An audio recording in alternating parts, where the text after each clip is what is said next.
So in this section, 9.3 and 9.4, we're going to cover two things, transcription and translation of the DNA with the use of RNA. So this first animation that I put here has to do with the central dogma, it's called. Sometimes you hear it of biology or the central dogma of molecular biology, but basically it is the idea that DNA codes for RNA, which codes for proteins.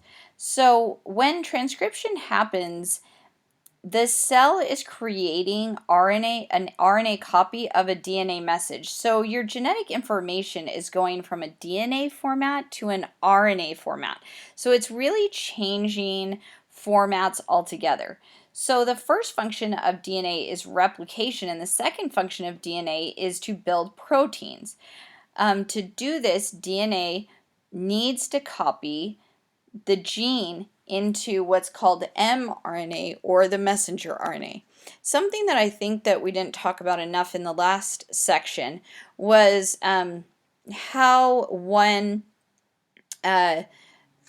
complementary strand gets tied to another. So if you have a strand like A, T, G, G, C, C, if you have that strand, then you know that the complement is always going to be the letter that it attaches to. So A always matches with T, T always matches with A, G always matches with C, G always matches with C, C with G, C with G, A with T, T with A. In DNA, those are the matches. And that basically will eventually code to be you. Now that's slightly different letters in RNA, just to confuse you, and we'll talk about that in a second. So there's a few different types of RNAs. So mRNA is a messenger RNA that takes the message out from the nucleus to the ribosomes. Then there's ribosomal RNA that makes ribosomes. That's pretty easy.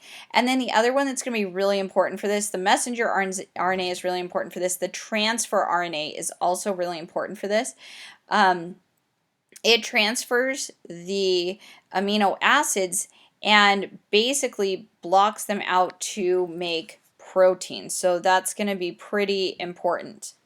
So when RNA comes in to make a copy. So RNA, this is an important point, is RNA only exists as a single-stranded molecule.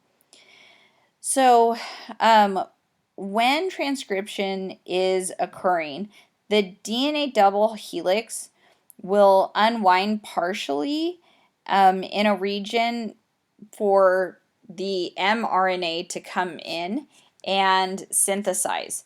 And the DNA will have a section called a promoter, and a promoter is a sequence of DNA nucleotides that initiates this building process. So they bind to the gene and they unzip it and they help assemble the RNA copy. So that's the promoter there. So transcription uses one of the DNA template strands, so it'll use like one side, but the other side doesn't get used. And in theory, that's all complementary anyway, so it doesn't need to happen. So here it is in letters. The DNA is being unwound right here, and only one side is getting its copy. Now here, back to the letters, in DNA, A goes with T and G goes with C. Well, this is where that gets changed up. With RNA, all the T's get switched to the letter U, which stands for uracil. So C goes with G, A goes with U now. Normally that would be a T if it was DNA, but it's not. C goes with G, A goes with U, T goes with A, because the A's get to stay. G with C, A with U. So anything that would otherwise be a T here on the RNA, because this pink one is the RNA, it gets transferred to U's. So at the end of this very long gene sequence is a termination site with enzymes. And remember that enzymes are a type of protein that will basically code for it to stop moving along. So those are called exons. So protein coding sequences called exons meaning they're expressed, and then there's also intervening sequences called interons, and they are removed from the mRNA, and they don't encode for anything functional, so they are actually taken out. Okay, as we move further along in the translation part of the DNA strand, so now we're translating the DNA to make protein. So in this section, we're going to talk about how these ribosomes make protein. Translation is the process where mRNA synthesizes amino acid chains into peptides and into proteins. So in translation, in addition to RNA, there is mRNA, just like we discussed in the last section, and then there's also now tRNA or transfer RNA, so it's both. And we'll move to the next picture. So this is a picture from your book about the genetic code. So this is actually an interesting part. Most people have an easier time with this once it's explained. But there's some important information before I teach you how to read this table.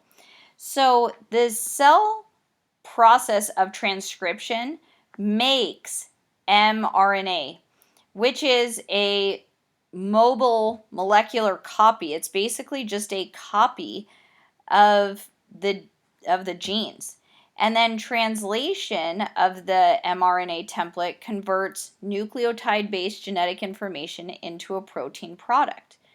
And then protein sequences are made of 20 amino acids.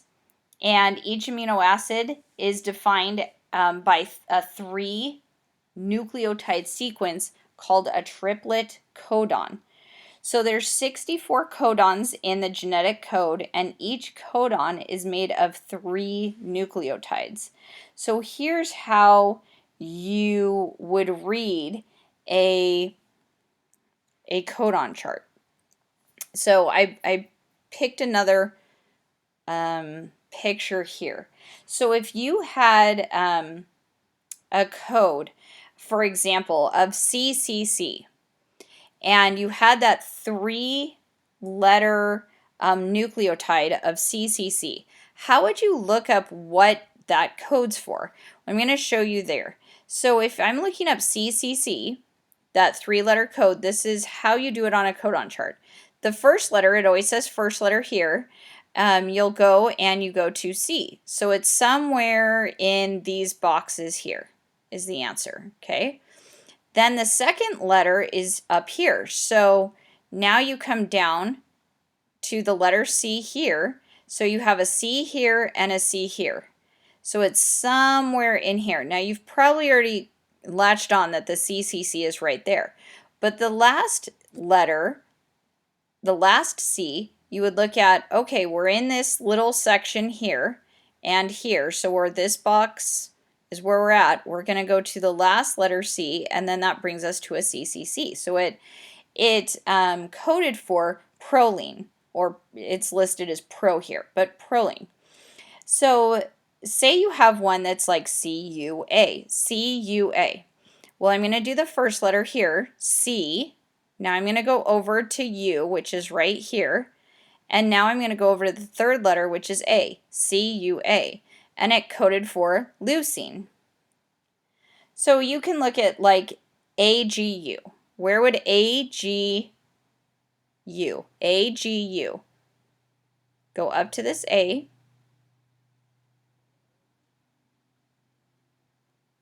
go over to the G, which is here, under the second letter, and then U. And you should have serine. Then I'm going to give you one more, which is GAC. And I want you to try to figure that out for a second. GAC. And you can pause it for a second.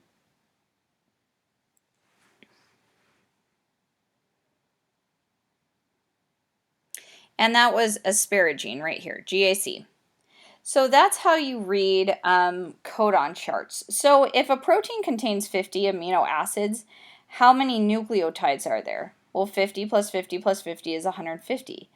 And what if there were 25 amino acids? Then that would be 25 times 3, which would be 75 nucleotides. So that's how you can figure out how many choices there would be. So I want to point out a few on this. AUG, or methionine, it serves as a stop codon, basically a start codon to initiate translation. So it gets the whole process moving. And then there's also some stop codons on here, which you can see, which stop everything from coding. And there's also like a few of the stop codons are like UAA, UAG, and UGA. So those are all stop codons, but AUG with the methionine, that would be a start codon to begin the process. So here I just wanted to show you, this isn't a great picture. Your one from the book is better, but here you have translation going on where the matching letters, or like the corresponding, I guess I should say, the corresponding letters, like the lock and key, are matching up to code and make a longer and longer chain to make a copy of this DNA sequence. So that's it in 9.3 and 9.4, and we will move on to the next section.